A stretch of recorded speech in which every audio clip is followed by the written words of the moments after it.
it's Liam or Weagle on your Overwatch, back with a new video. Today I'm going to go through Reaper. I'm going to do more of an in-depth guide on this character. You guys have requested it a lot on our advanced guides, and thank you for the support on them. If there's anything you want us to cover, the comment section is the place to go. Reaper isn't one I thought that would be requested a lot, and usually we would break down one specific part of a hero's kit, but with Reaper I think he's a whole package. I'm going to go through it all now, the best ways to use him, and really how to just kill everything. So let me know if I missed anything in the comments. Be sure to subscribe if you guys enjoyed. So getting into it, the first thing I want to mention is one of the most important things, and I think a lot of people forget about this. I genuinely do. So the Reaper has one of the very few passive abilities in the game, ones that are just there. They're always there, and he has something called the reaping.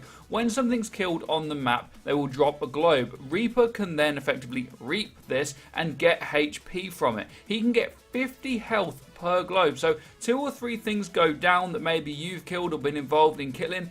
You then get 150 HP back straight away for free. You don't need to be healed. You don't need to go pick up a health pack. You've just got your health back. And this is really important. Do not forget about these globes. Make sure you're jumping on them when you can. Of course, going out of your way sometimes to get them isn't the best time, and you need to make that judgment for yourself. But generally, you want to be around the people you're killing, and you should be, because he has great big shotguns and they kill things at close range. So jumping into them, apart from Bastion, Reaper's Hellfire shotguns do the most damage per second in the game. Can do around 300 per second at close range, which means within 1 second, if Reaper manages to hit all of his shots at close range, he can kill anything in the game other than tanks. He could kill another Reaper, he could kill a Mei, any other 250 HP targets.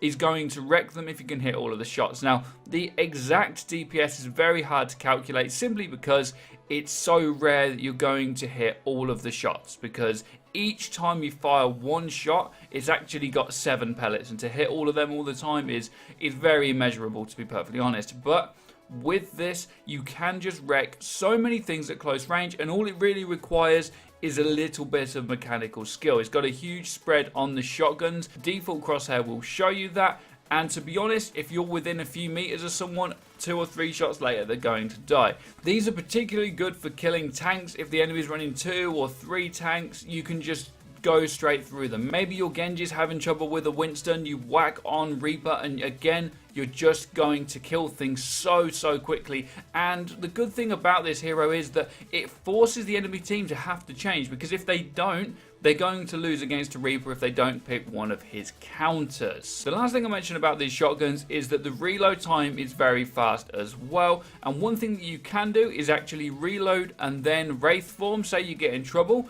This way, when you come out of your Wraith form, maybe you've ran to get some HP or something, you have full ammo again and you can get straight back in the fight. If you don't do this, what could happen if you panic Wraith form without pressing reload first? When you come out of Wraith form, you don't have any bullets to shoot with. So that's one good tip. It will cancel your animation and it will reload your gun. So make sure you press reload before you Wraith form. Going more into Wraith form, this is a very important for Reaper as well as the reaping, picking up the orbs and stuff, because it's more about sustain. So you're shooting things in the face, you're picking up orbs, but things get a little bit too sticky and you're like, I need to get out of this. So you Wraith form to get away. Usually you'll go get a health pack or go back to a healer or whatever you want to do to stay alive. Now, the main thing about this Wraith form, as it is very self-explanatory, is that you need to be careful not to use Reaper in a way that you're actually baiting your team and not being useful. There's staying alive for your team, and then there's staying alive for yourself.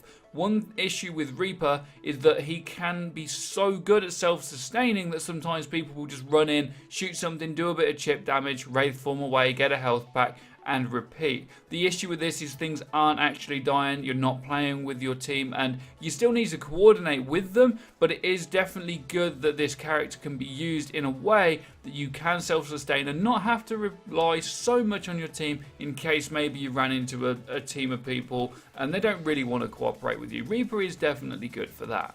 Moving on to Shadow Step, which is Reaper's teleport ability. Now, some of you may dispute what I'm about to say, but I would stand by, and I've used Reaper a lot. I would say that his teleport ability is actually fairly useless. Now, some people would say that you can use the teleportability to get up into high areas and then ult down onto a site. Now, the issue with this is that a lot of issues with Overwatch, depending on your level, this will work. If you're at a higher level and you try to do this, it's not going to work. If you teleport to a high area, someone's going to notice you. The other reason that this ability isn't actually that good is that if you do teleport up to a higher area, Reaper can't shoot from a distance. The only point in gaining that ground would just be to cause the enemy some havoc, and that's if they don't see you teleport there and if they don't kill you.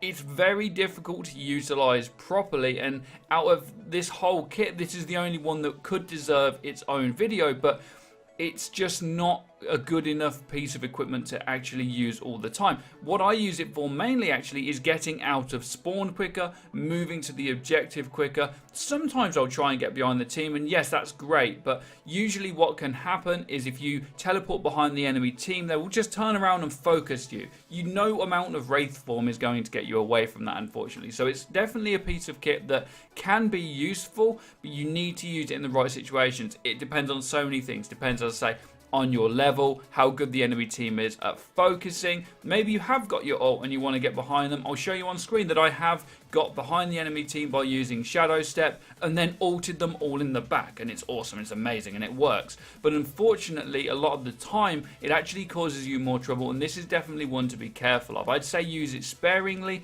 and definitely depending on what the other team are doing.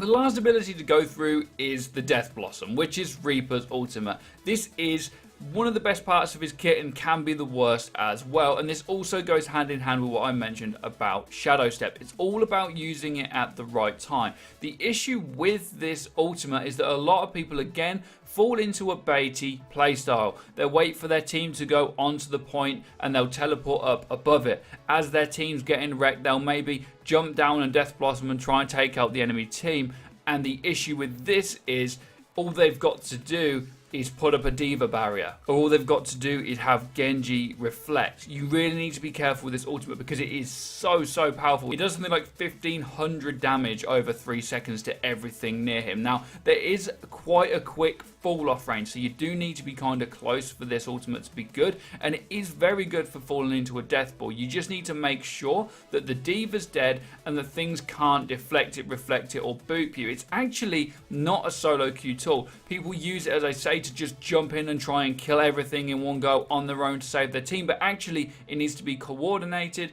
You need probably have a Zarya shield you or some form of healing on you, or at least some distraction from your team before you use its ultimate. It's all about popping it at the right times. Sometimes you can panic it, but a lot of the time you want to keep it, wait for your team, and then do it together. And to be honest, that's the same as a lot of ults. It's also the same as Zarya's ult. So many times do I see people pop it because she's panicking and her team are dying. Actually, you'd be better off keeping the ultimate and then using it as part of a team fight, and that is exactly what you should be doing with Reaper. So what makes this advanced? What is helpful about this guide compared to me just breaking it all down? Well, I'm trying to say to you guys that Reaper is one of the best DPS in the game. He probably is the best damage dealer in the game. Bastion's technically better, but there's too many counters for him. Reaper's counters aren't super strong other than Pharah. The thing about Pharah is she isn't used too often because she has too many counters, which makes Reaper even more prevalent in the game.